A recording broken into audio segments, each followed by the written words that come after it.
Today we're going to talk about time signatures and the bottom number. Now I think you're either one of two people. Either you're person one, who wants to know the theory, you want to be able to read music and possibly do a musical or just read a score or read a drum part and want to know what the heck the bottom number means. So you know, and you've got that knowledge and understanding and deeper theory all together so you can play it, you can execute no matter what's on that page. That's person one. Or you might be person two, who just wants to listen to music, maybe play along, but isn't too fussed about getting super involved in the theory side, or doesn't want to spend too long with all the maths stuff, right? If you're person two, then skip to insert time here of the video. Person one. The bottom number is telling you what notes are in that bar. It's telling you the pulse. So if we've got 7, if we've got 7/4, it's telling us the bar is made up of 7 quarter notes. So a quarter note pulse we're used to, hopefully. When we put a click track on a metronome, it's usually set to a quarter note. So it's 1 and 2 and 3 and 4 and 5 and 6 and 7 and 1. That is how 7/4 is going to feel. If it says 7/8, we are no longer dealing with quarter notes. No, we're dealing with eighth notes. Now here's the thing. This is going to sound possibly a bit mad, but when the bottom number is 8, we don't use the eighth note count generally. We don't go 1 and 2 and no, we don't. We just count the eighth notes as we see them. So if it's 7/8, you're just going to go 1, 2, 3, 4, 5, 6, 7, 1, 2, 3, 4, 5, 6, 7, 1, 2, 3, 4, 5, 6, 7. Now, 7/8 is going to feel a lot quicker than 7/4, because 7/4 you're dealing with quarter notes, which last longer. 7/8 you're dealing with eighth notes, which is an eighth note is half of a quarter, right? Now, if it says 7/16, it may feel even quicker because those eighths are no longer eighths, they are sixteenths. And then we're in the hot water as how are you going to count that, okay? You might just do a really quick 1, 2, 3, 4, 5, 6, 7, 1, 2, 3, 4, 5, 6, 7, maybe.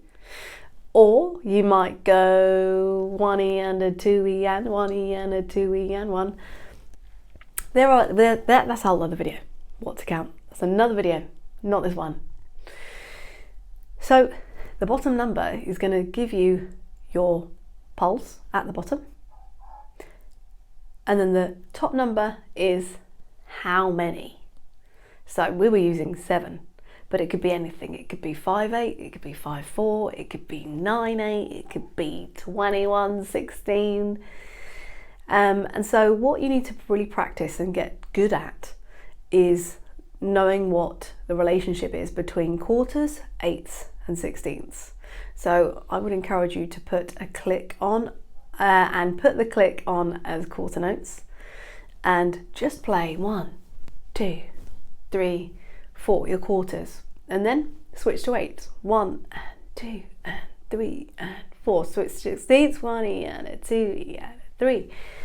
And be very clear and intentional about what note you're playing and when. Because when you are reading a score or, I don't know, you're playing a musical, whatever it is you're doing, and if there happens to be a bar of 5/8 in between a bar of 4/4, that's going to feel really different. 1, 2, 3, 4, 1, 2, 3, 4, 5. 1, 2, 3, 4, 1, 2, 3, 4, 5, 1.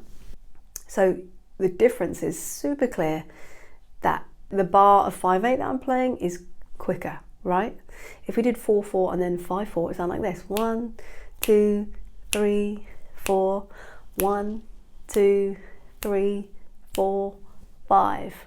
1, 2, 3, 4. So if we did a bar of 4/4 and a bar of 5/4, it's not actually that much difference, really. We're just adding an extra beat in there. Tempo's not changing, doesn't feel weird. So, big takeaways is 1, know your note values. Know the difference between the feel of 4/4, of anything that's quarter note, anything that's an eighth note, anything that's 16th note. Have a think about how you're going to feel that or count it. As I said, if it's something 4, like 5/4, 7/4, I would just count it 1 and 2 and 3 and 4 and 5 and 1. And then if it's 5/8, 1, 2, 3, 4, 5, 1, 2, 3, 4, 5. It's 5/16, then I may just freak out a bit. And then either I'll just count a quicker 5, 1, 2, 3, 4, 5, 1, 2, 3, 4, 5. It's kind of up to you at that point. So once you understand that, get used to counting just to start off with. If you're really unsure about it, get a metronome going, get a good one so you can change the time signature as well. And just get used to playing along, counting, getting used to any meter changes and if they feel any different, and try to get used to how that feels and try and go from something in 5/4 and then 7/8, something like that. Challenge yourself, write it down, put a metronome on, record yourself. Person number 2, this is where we're starting. If you want to play along to, say, Sting or, I don't know, Tool or any Dream Theater, any band that uses odd meters, and perhaps you don't have the patience to go all in the theory, or you just want to be able to like jam along and have fun. This might be controversial, but I think the most important aspect is the top number. What are you playing in? Are you playing in 5? Are you playing in 7? Is it 9? The bottom number, so many people get caught up in the bottom number. I do a time signature challenge on my Instagram, and so often people just get bogged down with that. Is it 7/8? Is it 7/16? I don't know. Who cares? Doesn't matter. What matters is that you're playing along, or that you're understanding it and you're feeling it. So if that's you, play along to these songs. Try and work it out. Can you count along? Can you count to 7? 1, 2, 3, 4, 5, 6, 7. 1, 2, 3, 4, 5, 6, 7. Can you count to 5 and play a beat? 1, 2, 3, 4, 5. 1, 2, 3, 4, 5. I think focus on that. Focus on making the beat sound really good and you getting used to counting all these crazy numbers to start off with, at least, until you can completely feel it on your own. Start off by counting along and don't worry about the bottom number so much. It doesn't really matter. All that's telling you is really the feel, the pulse of it.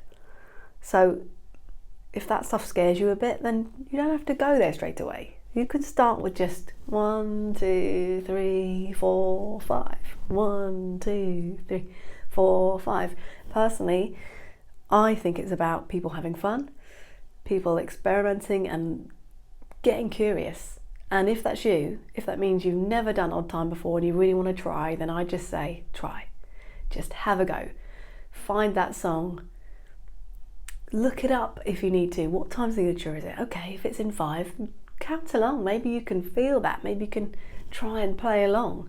I think that is going to really help you to get comfortable with odd time signatures.